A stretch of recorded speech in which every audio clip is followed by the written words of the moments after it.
All right. So first off, for anyone who may not know me, thank you for coming, first of all. My name is Brian Smith. I'm Associate Commissioner at Hockey East. Really excited to be here with you today to help unveil and introduce some of the faces behind college hockey for diversity, equity, and inclusion, an initiative that has been in the works for quite some time now with basically everybody you can imagine from college hockey. So we're really excited to put these folks in front of you today, get some of their stories out, and then continue this really important conversation in the coming weeks, months, years as the group stays on and continues to flesh out its work. So just a few ground rules of how tonight will work. We'll start off by taking opening statements from each of the panelists. We'll start with Jen Flowers, the Commissioner of the WCHA Women's League, and then we'll also hear from all of our panelists. At that point, we'll take questions for Jen. And if there are no more, when there are no more questions for Jen, we'll open it up to questions for the panelists. The way it'll work is if you have a question, please just use the raise hand feature. So if you go down the bottom under participants in that bar, you'll see the raise hand. And you can do so now and we'll queue you up and then we'll just bring you in. Just keep in mind that we will have questions for Jen first and then questions for the panelists after that. So that's it for me. I'll step aside and help moderate the questions, but Jen, take it away. Awesome. Thanks so much, Brian. Thank you for joining us this evening as we introduce a very important and needed initiative, College Hockey for Diversity, Equity, and Inclusion. For nearly 8 months, members of the college hockey community have been meeting to discuss issues of racial and social injustice. Initially, it was conversations between commissioner colleagues.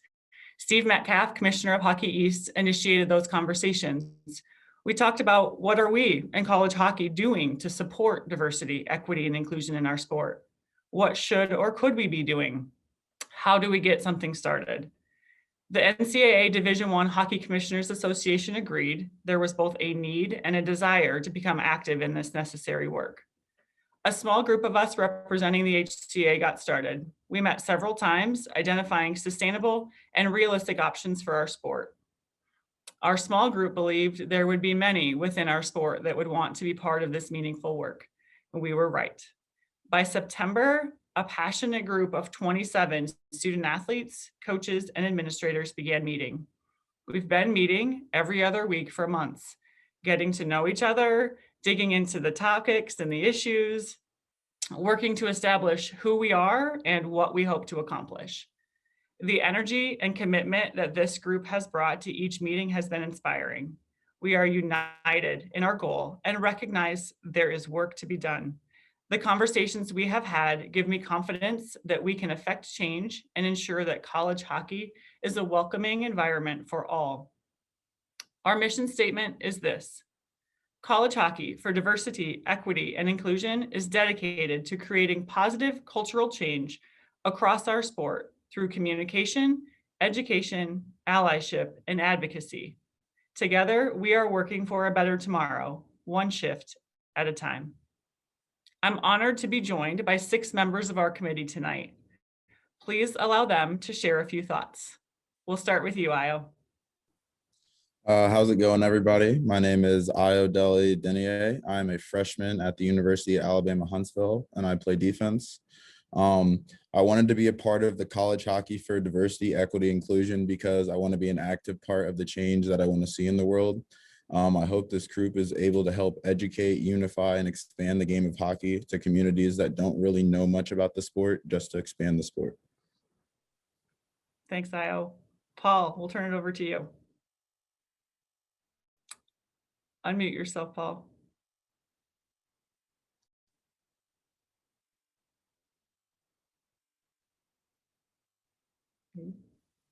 I'm sorry, can you hear me okay now?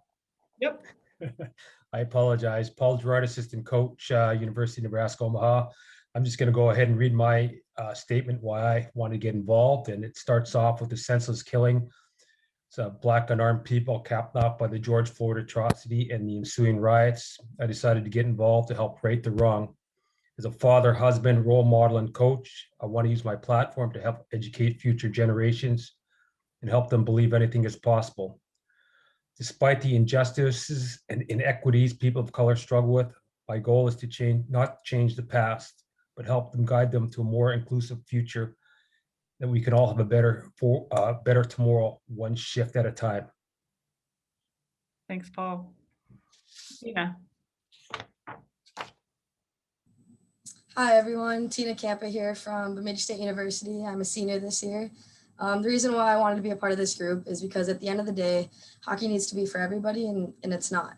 I don't think it's a secret as to why we chose to create a group like this, but hockey culture needs to be a place where people from all walks of life feel accepted and valued. Representation matters, and it is our mission to make hockey accessible and a positive experience for everyone. Thanks, Tina. Nikki. Hey everybody, I'm Nikki Harnett. I'm a sophomore goaltender at the University of New Hampshire.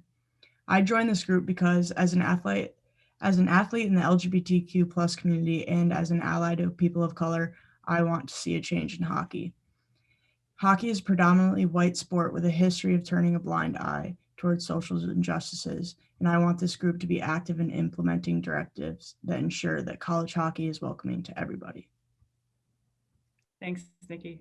Jeff. Yeah, thanks, Jen. Good evening, everyone. My name is Jeff Coney. I'm the athletic director at Northeastern University. And why I'm involved is within Northeastern Athletics, we've developed a fairly robust internal plan for advancing racial and social justice issues on behalf of our entire organization, and certainly that includes our incredibly diverse hockey teams. And to be a transformative leader and change agent, I felt compelled to enter the national discussion for a sport that means so much to our Northeastern community and also our region.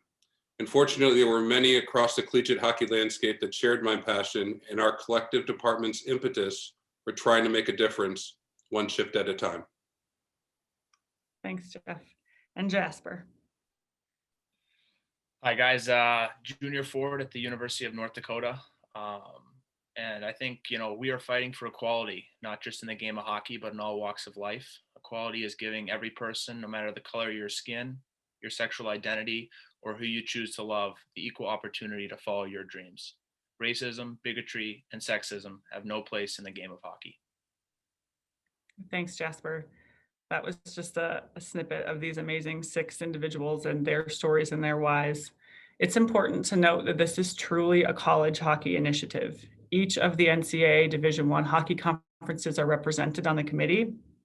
We believe our collective voices and our unique ability to work together as a sport provides us an opportunity to make a difference.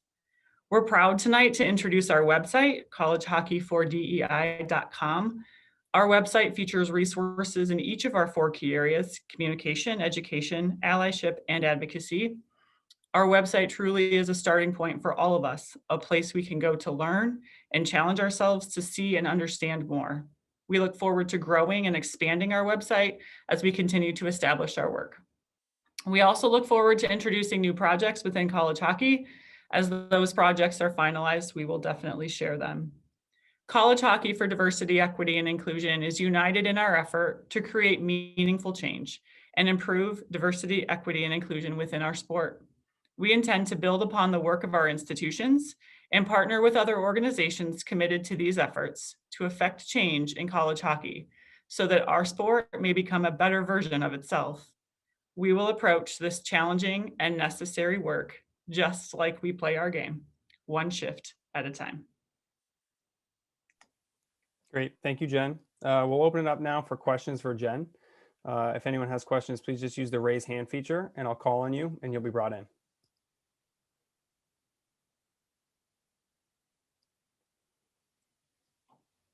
So Nate, let's go with Kyle first.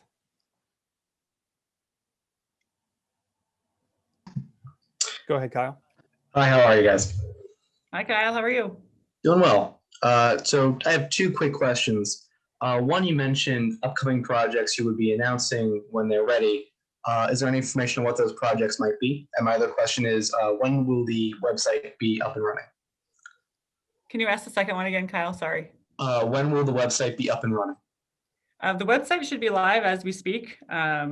And if not, very shortly. That was the plan. And the second part, or I guess the first question, to answer the first question about projects, we've been very diligent in our process thus far in terms of getting started and really understanding and getting to know each other. And I would say specific projects maybe haven't been the forefront of our conversations. However, we've had multiple conversations with the organization Rise. to bring them in and partner with them. And as we all know, as a committee, we are certainly not the experts in this area and would love to have the opportunity to do some training and understand how to be leaders in this space, and then use that as well with each conference so that the institutions can do the same thing. The one thing we have spent the most time talking about is the production of a video that we can really break down different areas of importance as the committee sees fit, and be able to share that within college hockey specifically, and hope that it's in each locker room by the time the season starts next year, and it's forcing and really challenging some conversations within locker rooms. Additionally, it's a real focus of our group to find a way to support and bring this conversation to the lower levels of hockey, and to ensure that youth hockey is also having some of these conversations that maybe they haven't been. Thank you. Thank you. Nate, we'll go with Dan Rubin next.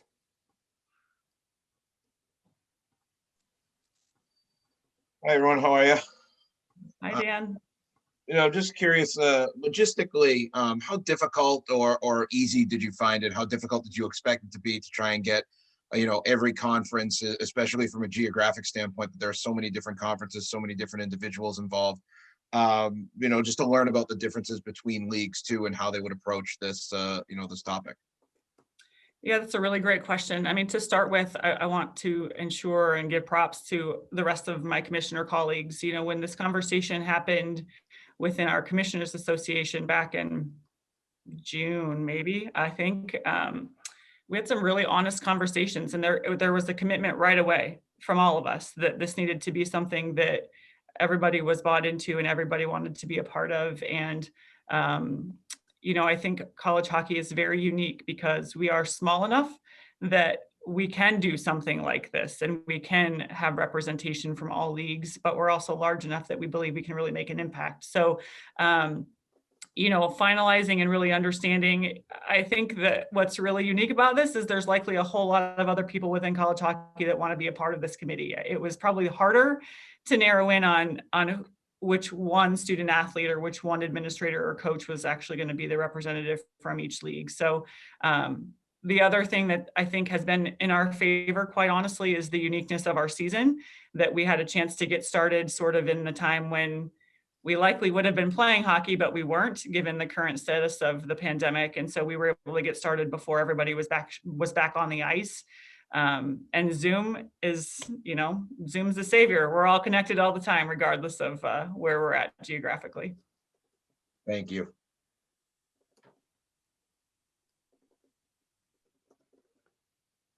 Any other questions for Jen right now? Nate, we'll go Randy. Hi, Jen. Congratulations on this. Did this come about had you been thinking about this even before the whole George Floyd situation? Is this an initiative you were hoping to get started? Yeah, Randy, I think being honest, I think all of us as commissioners have had those conversations and tried to figure out where we fit in this space. But it certainly was the George Floyd murder that is what, brought us all to the table and said, similar to what was happening around the country, people were more willing to have conversations maybe and more willing to step up. And so I think what happened this summer allowed us to unite in the effort, as opposed to each conference doing something their own and maybe trying to carve out their own niche. I think it provided us a platform to say, hey, we need to make a difference together, and we have the opportunity to do that. So certainly conversations were had before, but what happened over the summer, I think, really pushed us together in a way that maybe we hadn't recognized was possible before that. Thank you. We'll go next to Jeff Scott.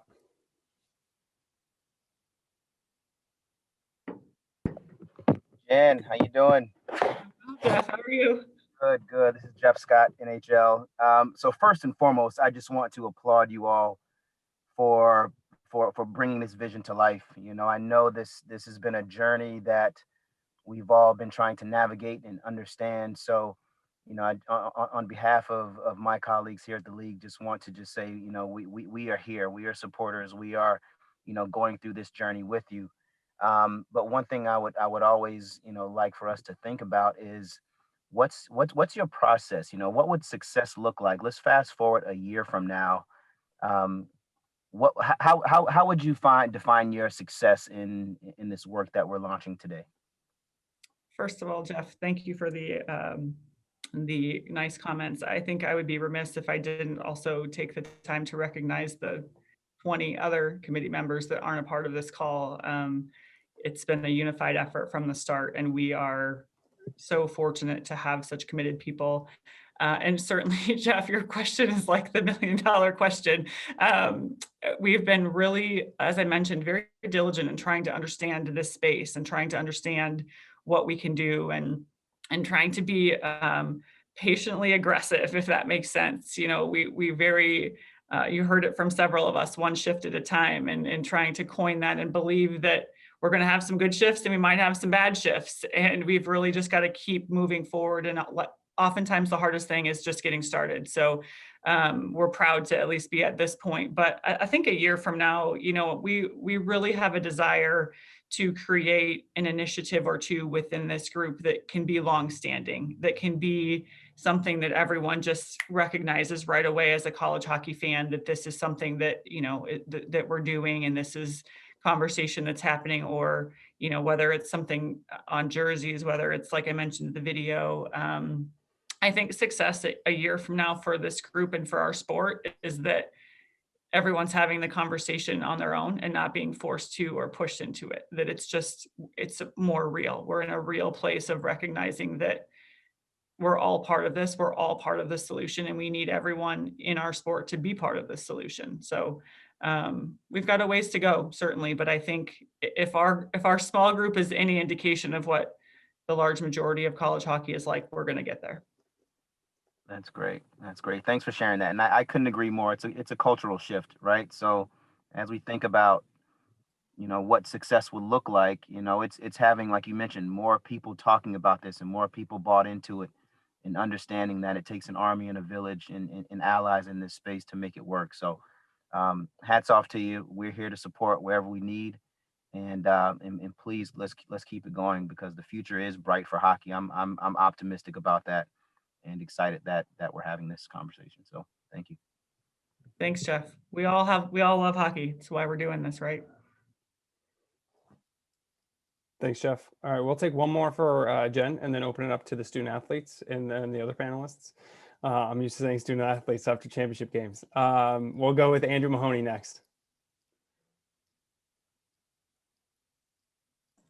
Hi, Jen. I was just wondering, you mentioned that this goes back to 8 months ago, and I want to know if there are any groups that you've reached out to, or to try to get some ideas from. I mentioned 8 months ago because that was when the Hockey Diversity Alliance was started by the NHL players. I wasn't sure if that was a group that you might have reached out to. Or are there any other groups that you've tried to get ideas from?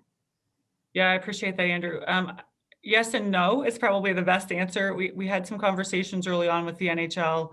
As I mentioned, we've reached out to RISE. We've not yet talked to the Diversity Alliance. We've had a lot more conversation around who we are in our own space and what do we need to figure out within college hockey, and then understand, okay, who's out there that can help us and who can we work with. So we are very much looking forward to opportunities to collaborate with any other organization that wants to do the work with us, because that's the whole point. So, I think it's really important for us right now to be here and to be able to say who we are and that we are here. So it opens the door for some of those conversations. And while some may say, how did it take you 8 months to get here? I think we've done incredible work to get to this point and really understand each other and understand, what this committee is going to do. So we haven't dug in with any particular organization yet, but we are anxious to do so.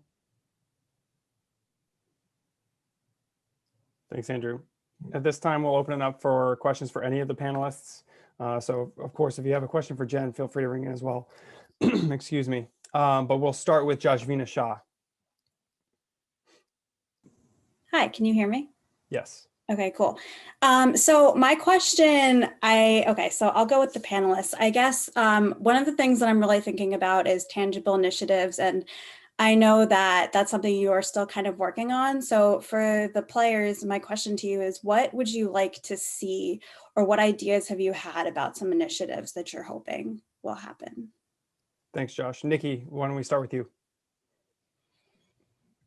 Yeah, so I've actually been thinking about this within the last few months, few nights.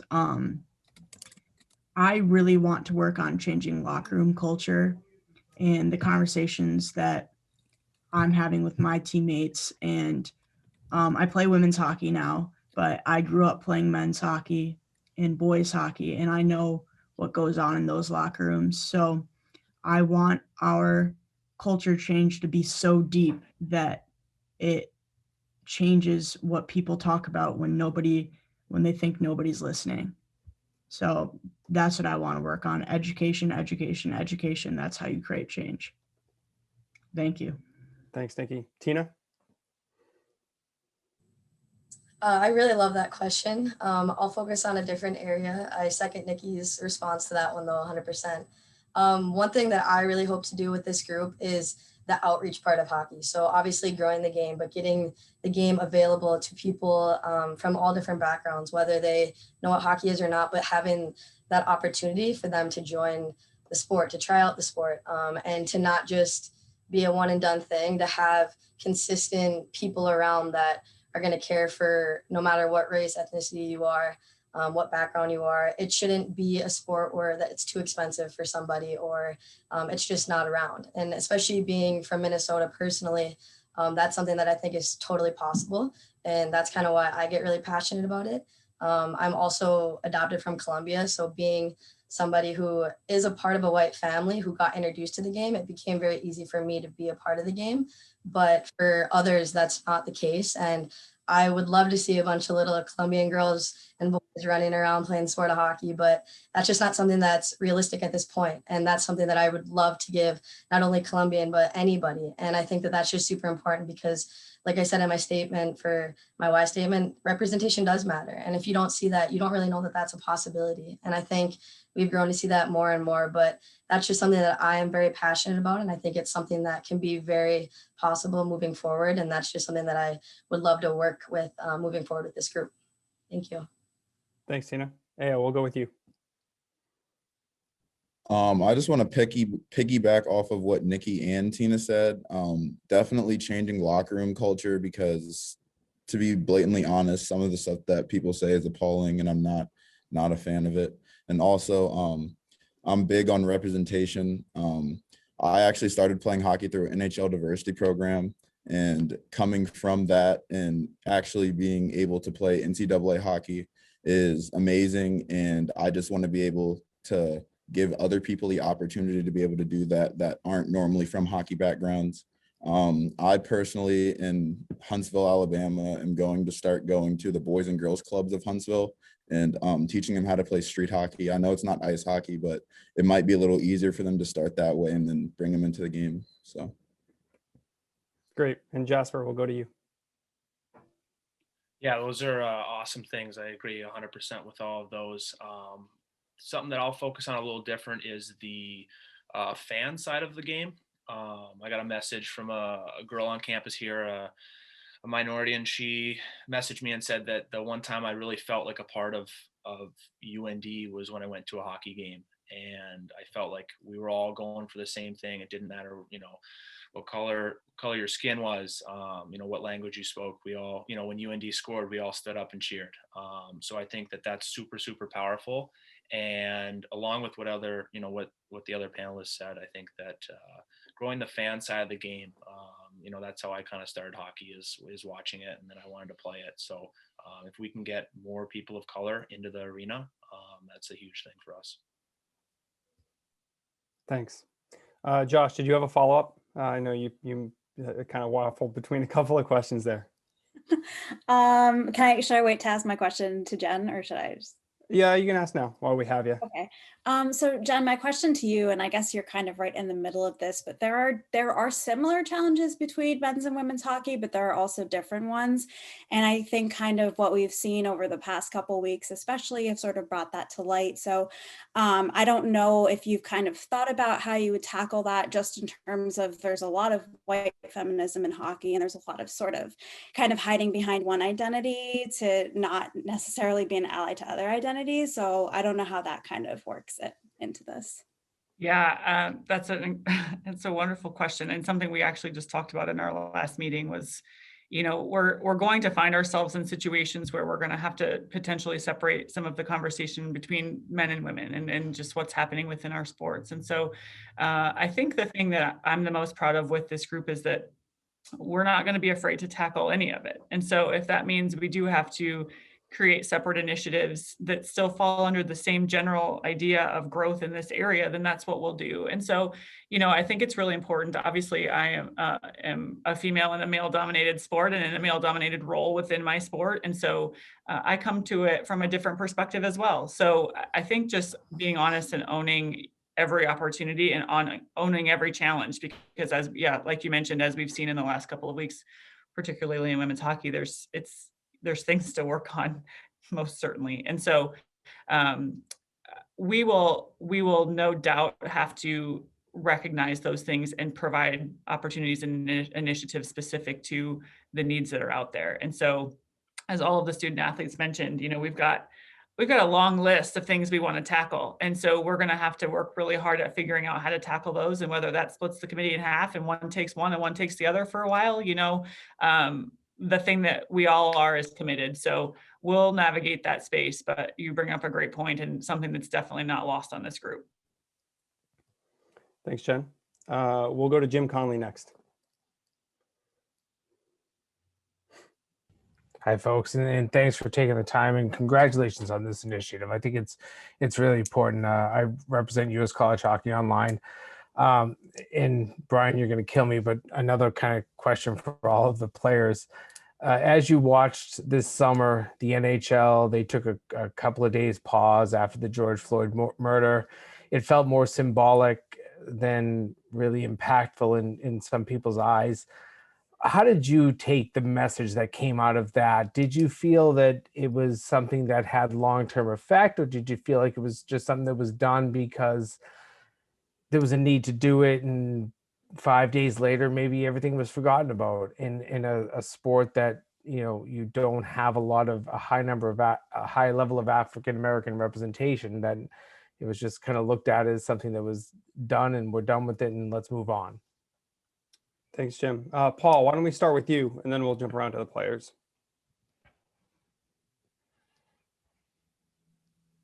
Just hope you can hear me here. Yeah, I just thought, what are the neat things about that? Because I saw that in the bubble this year, and I thought what was neat was just, again, you had the whole league kind of bonding together with the press conference that Ryan Reeves had, and I just thought it was an important step just to show the solidarity and the support that it wasn't just from the players of color, but all players in the National Hockey League had for the cause, and felt that it was very, very important for their voices to be heard. Thanks, Paul. Jasper? Yeah, absolutely. I thought that that was an unbelievable statement by the NHL, especially the players coming together like that. And I think that at the end of the day, we see those players as players, but behind that, players are people first, and they're human beings. So it's very important for us to be able to make sure that we can differentiate sport from change, and for them to say to the NHL, hey, this is more important than us playing a game right now. People's lives are affected every day. So I thought that was really powerful. And just like Paul said, seeing the NHL come together, all walks of life were there, and it was awesome to see. Ayo? I would agree with both of them. It was a very big step, and I was extremely happy to see it. Just as he said, they are people first before they're athletes, and understanding that people have emotions, and that the whole, I guess, Tammy Lauren shut up and dribble when it came to basketball shouldn't apply, and everyone actually has a voice and should be able to use their voice. And I just love that the NHL listened to them and let them express themselves in a way that they felt fit. Tina? Yeah, I mean, I agree with what everybody said. I do think it was symbolic. I think it was something that needed to happen. However, I was somebody that followed the WNBA throughout the entire summer. And not only do those women, they should inspire you if they don't already, pay a little more attention, but like what they did to me was a little bit more impactful than maybe what the NHL had done, because of everybody has eyes on the NHL when this happened. You know, the WNBA had already done it, the NBA had done it, and obviously who was next? The NHL. So yes, I do think credit to them for doing that. I do think it was something that needed to be done. However, I don't think that, I think there could still be work, which is why we are here. There's more we could do. The NHL has how many guys on a team, how many guys in an organization, obviously within the whole league. I just think that it's a great first step, but there are more steps that need to be taken. And the platform that they have is second to none. And the fact that WNBA girls can go and do the things that they do with the money that they're getting paid, with the platform that they have compared to men's sports in general, I just think it's a testimony to what we can do as a group and as a sport. But I also think that you got to start somewhere, but I think there's also room to continue to grow. And I think that's why we're all here. And I do think that at every level, we can see growth in this area, and it gets me excited, but it also means that there is work that needs to be done. Thanks, Tina. And Nikki? Yeah, Tina just stole all the words from my mouth. I was going to say, I thought that it was an important step, and I was actually hopeful that they were going to do something more when they did cancel those games. And then once they were back on the ice, it was radio silence almost like. So I think that they need to do more. They need to, because like Tina said, their audience, their fan base is huge, and we are human beings and we're allowed to use our voices. And if they use their privilege as NHL players to create change, it will be super impactful. So I do wish and hope that they do more. Thanks, Nikki. Thanks, Jim. So we'll keep moving. And if I know there's a lot of interest in the players, but if the question is just in general, I might target a few just so we can spread the love and get as many questions in as possible. So next we'll go to Ryan Kennedy. Hi, thank you everybody for doing this. Curious from the players, just where you see the college hockey landscape right now in terms of diversity inclusion. That is to say, like, how much work do you think still needs to be done, and how often, as people that are obviously invested in this cause, do you find yourself having conversations with either teammates or just people around campus about these issues where you think people need to change?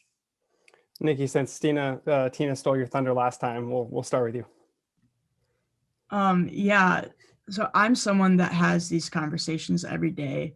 A lot of that is through my major. I'm a sociology major, so a lot of what I look at is systemic racism, systemic injustices. So I have these conversations every day, and I'm lucky to have teammates that are on the same wavelength as me and have these conversations with me. But at the same time, there's teammates that I can talk to and try to engage in these conversations, and they don't really understand what it has to do with them and why they should care, to put it bluntly.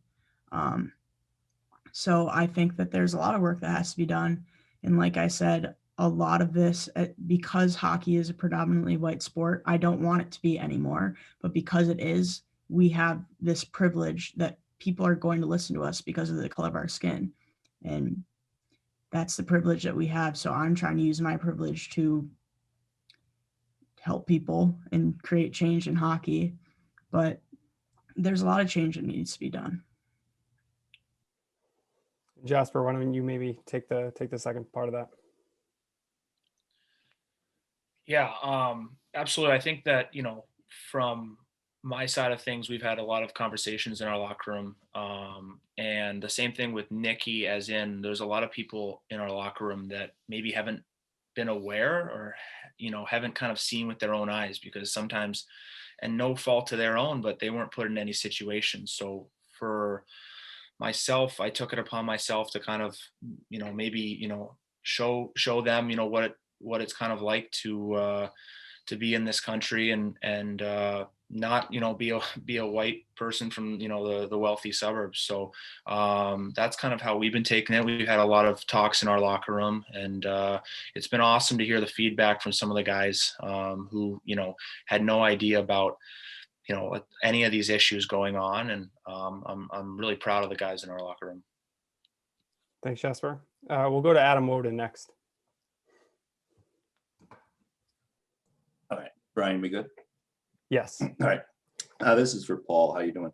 The hockey coaching fraternity is pretty small, as you know, and there's a number of coaches, some who are rather evidently pretty conservative and maybe not necessarily receptive to some of these things or to listening to someone outspoken about it. So did you have any trepidation being out front on this, and how do you get them to hear your message? And is that even your target? I mean, do they need to hear the message? Well, I think everybody needs to hear the message, and I think the message has been out there, especially with the racial inequalities and injustices that they witnessed over the last year or so, what's been going on. And I think, I took it upon myself as a person of color that has been in a number of various levels of hockey to use my platform, to speak out on it. I think this is a great group that I'm very, very fortunate to be associated with, and I'm very excited about the direction and what we're trying to do to help people understand, some of the things that are going on and how hard we're working, but also understand and use myself as a role model that, anything is possible, and try to get more kids of color and different backgrounds to join the sport and help grow the game from all dimensions and all different socioeconomic backgrounds. Thanks, Paul. We'll go to Eamon Ryan next.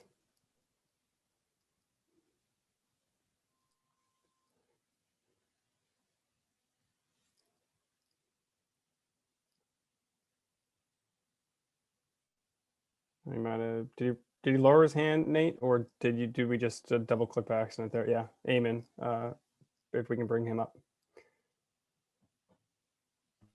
Sorry about that. I think I might have lowered my hand. This is mostly for Jeff Konya, but at Northeastern's campus, there's been some organizations that have started to promote diversity, especially in athletics, the Northeastern University Black Athletic Caucus. How do you plan to work with them in your, I guess this could go for everyone, how do you plan to work with some organizations within your own university to kind of get your message across and achieve some of your goals? Yeah, I think that's a great question. Something like this social and racial change is something that's very important to our culture within Northeastern athletics. And as you referenced, the Black Student Athlete Caucus is a wonderful organization that came on the heels of the conversations through the summer.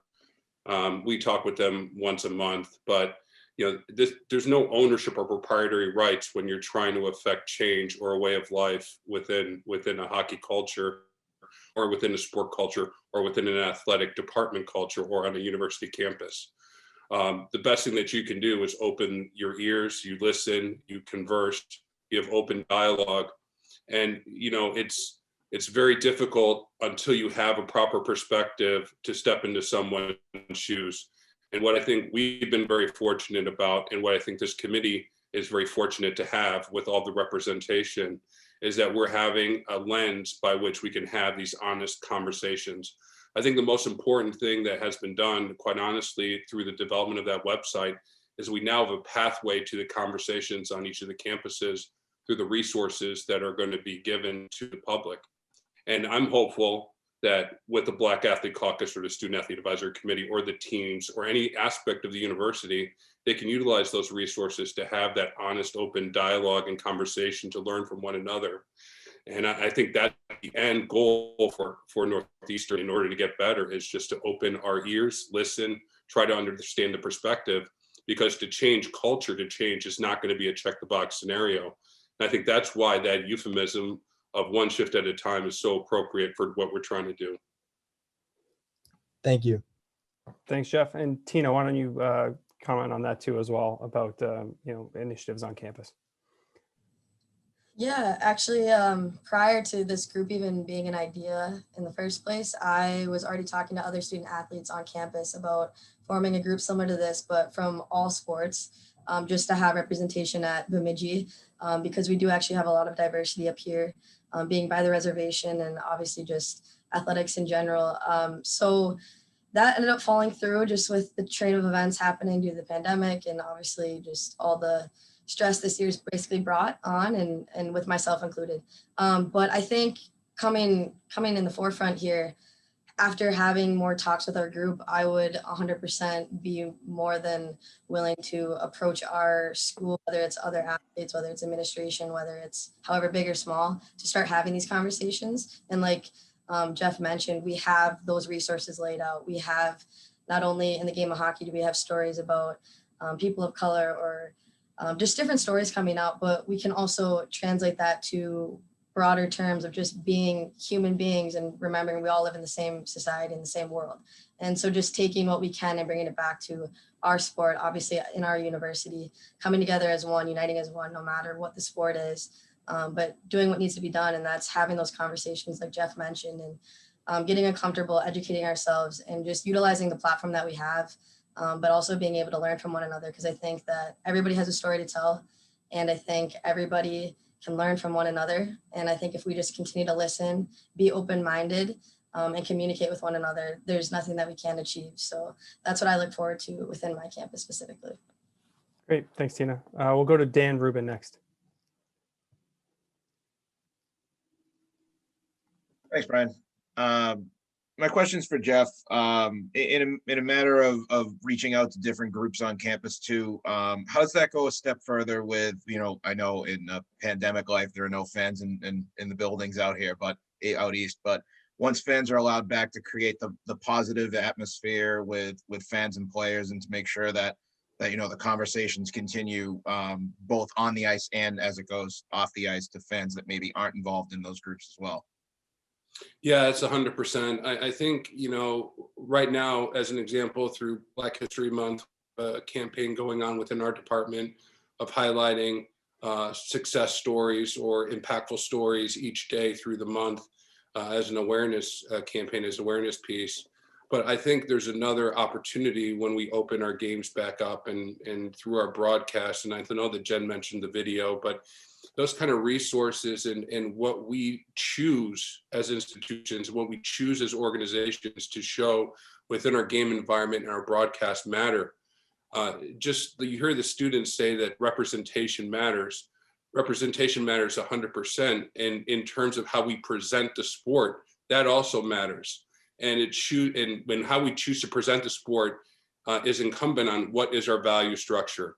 And so all the elements that we can put into our game atmosphere that speak to all the things that we're doing to have this conversation and try to affect social and racial justice and change for the better for society, and especially the hockey community, that's going to be a win not only for us, but it's going to be a win for the recipients. Thanks, Jeff. We'll go back to Josh Vina now.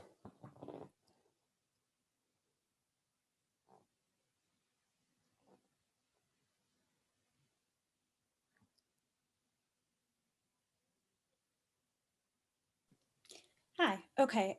So my question is for Tina and Io mostly. So I know that obviously as people of color, sometimes there's kind of a balance you have to align sort of between that your voices need to be heard and people shouldn't be talking over you, but at the same time, it's not on you to do all the work. So I'm just curious from your perspective, like when it comes to fighting racism, what sort of balance you'd like to have in that, if that makes any sense. Yeah, we'll start with Io. I understand your question, but I can't say I totally understand your question. The best way that I could go about answering this is my teammates have been extremely supportive. There were a couple of teammates that weren't, I wouldn't say not supportive at the beginning of the year, but after some off-ice incidents did happen to me, I had teammates come up to me and give me their full support and ask if there was anything that they could do to try to at least make me feel more comfortable or become better allies. I hope that answers your question. Thanks, Io. And Tina. Yeah, I think that's a great question. It's kind of a hard topic for me because I'm obviously very passionate about this. I'm very passionate about the game of hockey.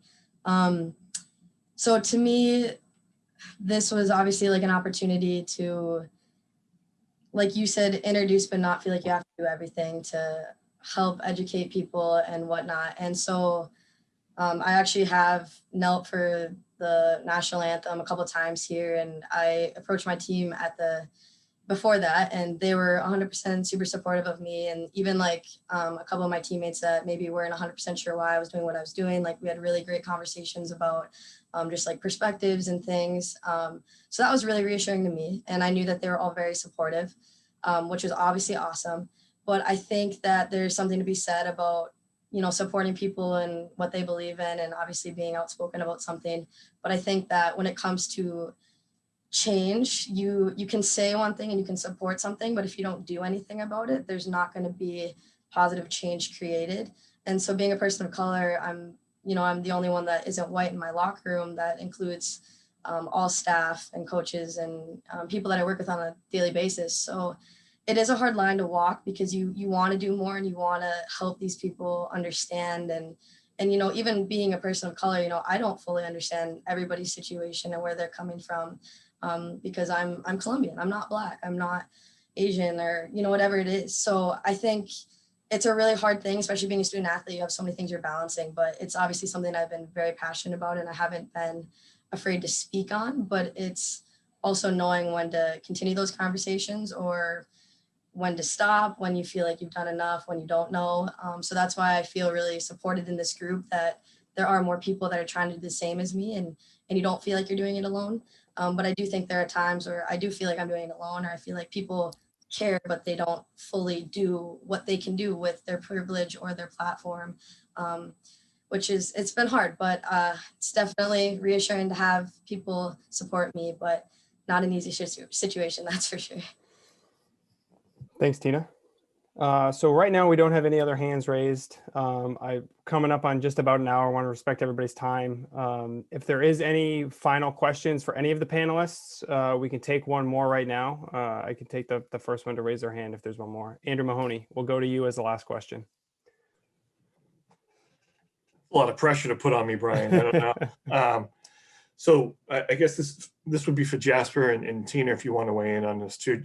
Jasper, I know at the beginning of the season you did take a knee for the first game of the season. I just want to know, as you look back on that 2 months later, first of all, was there any negative fallout that came from that, and what do you think that means now 2 months later, having done that? Yeah. I had lots of feedback, lots of positive and a decent amount of negative feedback, which is, that's what it is. The positive feedback was obviously awesome. And our goal in kneeling was to bring awareness to the issues that have been going on. And one of our thoughts was, as we've been talking about, college hockey is, a lot of white people sport, and people are watching that are white, and a lot of those people, they're not, they're going to see that and they're going to think to themselves, okay, that's not LeBron James, or that's not some big athlete, that's somebody who is in our hometown. And for us, that was about sparking conversations. That was about a young kid maybe asking his dad why this guy knelt, and them having an honest conversation. So it was absolutely worth it. And I'm proud of everyone else who has chosen to knelt. And obviously we live in America, so that is your choice. And that's the beauty of this country is that we have that choice. And a lot of things that were brought up that, we were disrespecting the military, and, foremost, we have the most respect for the military and, the troops that fought for our rights to be able to kneel. And I had a lot of messages from former and current military who said, you know what, thank you, because that is exactly what America is built on. Thanks, Jasper. Tina? I actually had I don't want to say different response than Jasper, but in the sense that like he had previously written an article and kind of some notice as to what he was going to be doing along with his teammate, where I just had been thinking about it for a long time. And then the week of it came and it was my first game at home. And I texted Jen and I was like, I think I'm going to be doing this. What do you think? And then we just kind of went from there. So it was a very last second decision in a sense, with obviously a lot of thought to it. So in the sense, I didn't have any like article or anything written, no notice or anything. And I had done it, I think, following 2 more times after that. So in all honesty, I have gotten like 0 recognition in the sense of like that I did that. I wasn't really expecting anything here or there, so I never got any comments, positive or negative, other than like from my teammates and my coaches, just saying like, thank you for telling me, I'm proud of you, like proud for you to use your voice, which is obviously all really great.